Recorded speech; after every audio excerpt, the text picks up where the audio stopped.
அழக்கூடியவன் பெரியப்பா பிள்ளை என்ற உடனே நீங்கள் கோபப்படுகிறாய் கண்ணே. நாம் பிறந்தது சந்திர குலத்திலே பிறந்திருக்கிறோம் தம்பி. அந்த பிழையில்லாத குலத்திலே நாம் பிறந்திருக்கக்கூடிய நேரம் இன்று எதிரியாக இருந்தாலும் அழக்கூடியவன் என்னவென்று அழகிறான். அண்ணா அபாயம் என்று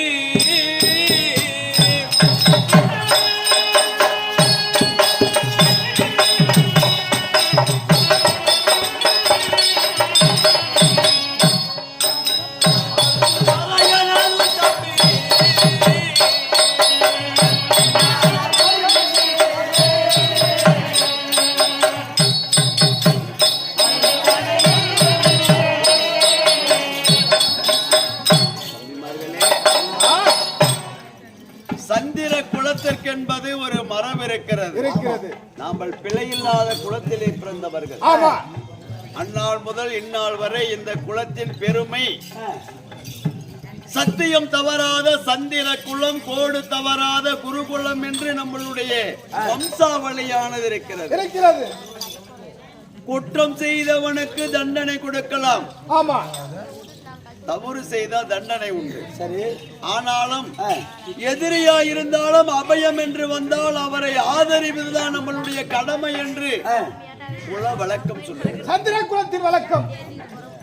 அதனால அவன் குற்றம் செய்திருக்கிறான், தவறு செய்திருக்கிறான், கொடியவன், பாதகன், வஞ்சகன், அவனை காப்பாற்றுவதற்கு உனக்கு எதற்கு என்று கேட்கிறாய். ஆனா அபயன் வந்துட்டான், அதை காப்பதுதான். எதிரியா இருந்தாலும் ஆதரிக்க வேண்டும்.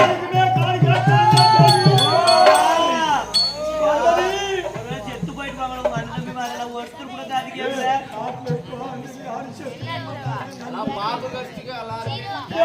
கடைசியா அந்த 2 புள்ளிங்க சொக்கா எல்லாம் இருக்குது, அவங்களை கூட்டு பாரு.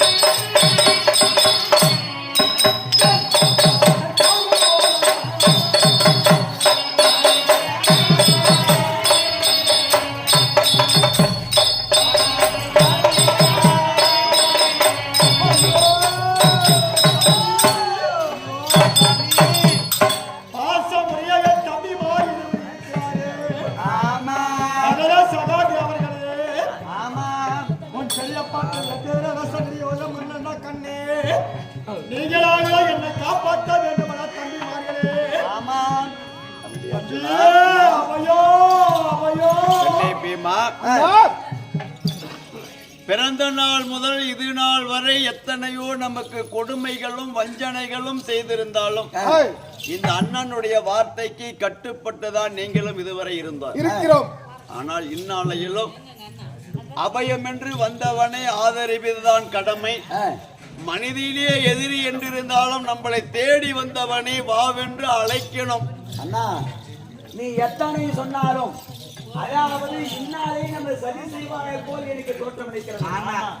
நீ தம்பி என்று பாசமா நினைக்கிற, பங்காளி நினைக்கிற, அதாவது பெரியப்பா பிள்ளையாக விளங்க வரக்கூடிய துரியோதன் நினைக்கிறேன். அந்நாளில் பெரியப்பா தவறு செய்திருக்கிறார். அதாவது லக்கணகுமாரனுக்கு பூணூல் கல்யாணம் என்று பொய் ஓலை எழுதினான். சரியா? அந்த பொய் ஓலைக்கு கையொப்பப்பட்டது யாரு? கண்ணு தெரியாதவன் போட்டதுக்கு அதுக்கு அவர் என்ன பண்ணுவார்? அவருக்கு நேத்திரம் இல்ல. அதுதான் தவறு என்று நான் நினைக்கிறேன். அவரு போட்டார் தானே, அவரு செஞ்சானா போட்டா போடலாம், நான் ஒண்ணுதான். கையப்பம் என்பது அவருதான்.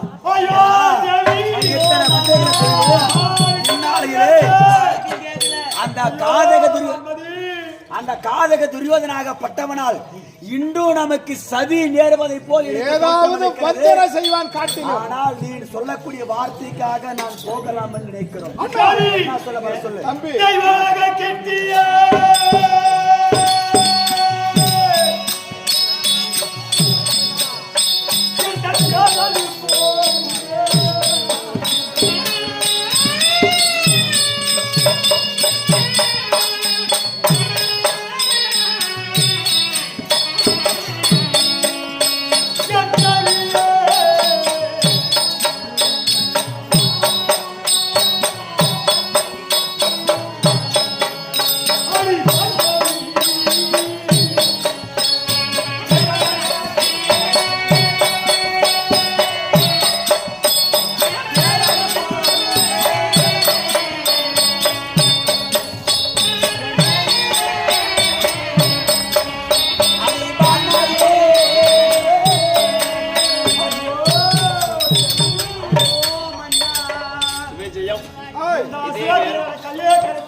காப்பாற்ற யாரும் இல்லையே, தெரியாது.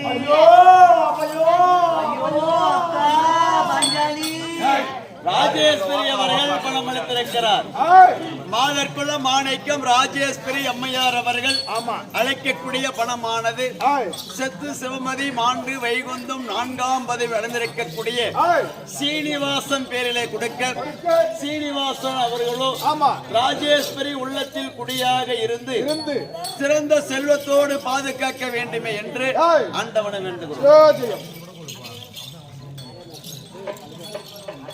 காளியம்மாள் அழைக்கக்கூடிய பணமானது நம்மளை போல் நாடகம் நடித்து மறைந்த மாமேதை பள்ளிக்கூடத்தான் பேரிலே கொடுக்க, பள்ளிக்கூடத்தான் அவர்களோ காளியம்மாள் கஷ்ட பாகத்தை கொண்டு ஆதரிக்கணும். அண்ணா, அப்படியானால் உங்கள் வார்த்தைக்கு கட்டுப்பட்டு இந்த துரியோதனை நான் காப்பாற்றி வருகிறேன். அண்ணா என்ன பண்ணலாம்ப்பா? அண்ணா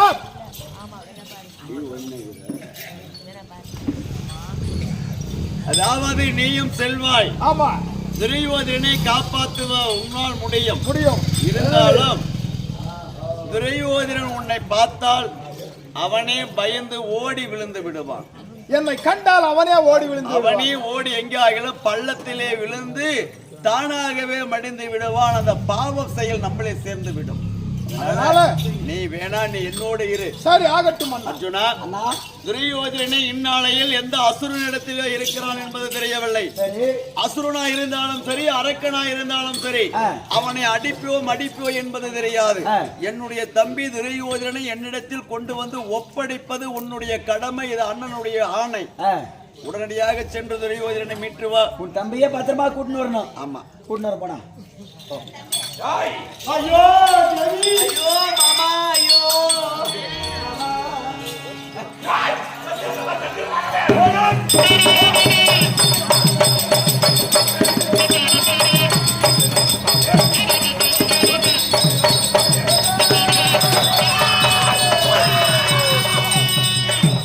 அண்ணா சொல்லியிருக்கிறார்.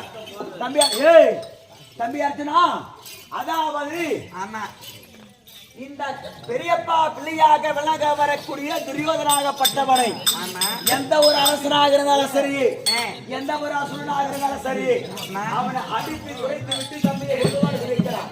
சரியா? அவரை வார்த்தைக்கு ஒருவரும் மீறக்கூடாது.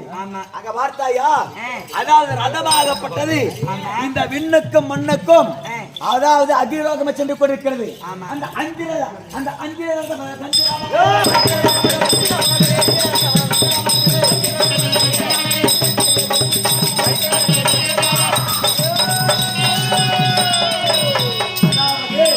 இந்நாளையிலே இந்த தெய்வராகம் செல்லக்கூடிய இந்த ரதத்தை, அதாவது இந்த பூலோகத்திலிருந்து கண்ணையை தொடுக்க ரதமாகப்படுது நின்று விட்டது.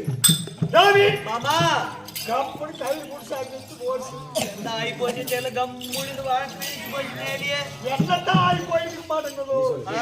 யார் போடுறானோ, சீமான போடுறானோ, தண்ணியோ ஓட்டுறானோ, எல்லாம் ஓட்டுறானு ஒன்னும் தெரியல, கம்முன்னு சிக்கிச்சு. கீழே போய் தும்புன்னு வந்தா கம்பெனி செட்டு போயிடும்.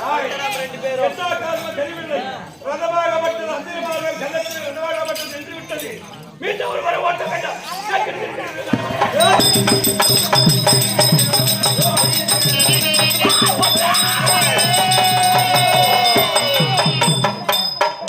ஏன் என்ன காரணம்? ரதம் போக மாட்டேங்குது. என்ன காரணம்? யார் அவர் ரதத்தை நிறுத்தினான்? ரதத்தை கணிய துடிக்க ரதமாகப்படுது என்று விட்டது. அந்த ரதத்தை மூலகக்கலை இறக்கலாம்.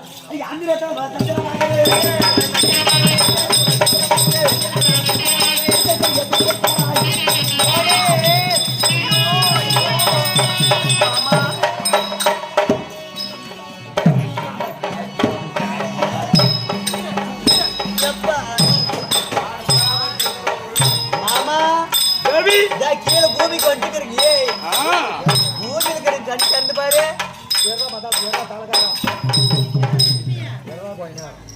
தேவி மேலே இருந்துங்க. ஆமா கீழே வந்து விழுந்துட்டு இருங்க. ஆனா உயிர் பத்திரமாக்குது. ஏன் நம்மளுக்கு உயிர் உயிர் கீழே இருக்குது. நிஜமா நம்மளுக்கு ஐஸுக்கு அழிவே கிடையாது. நான் நேரம் செட் போயிட்டுங்களேன் அப்படி நினைக்காது. ஏன் நம்ம பயமா நம்மள சாவடிச்சிடும். அப்படி மட்டும் நினைக்காத. ரதம் கீழே வந்துருச்சு. எப்படி வச்சுட்டு அந்த செல்லக்கூடிய ரதமாகப்பட்டது. யாரோ ஒருவன் கீழே பூமியில இருக்கிறான். யாராவது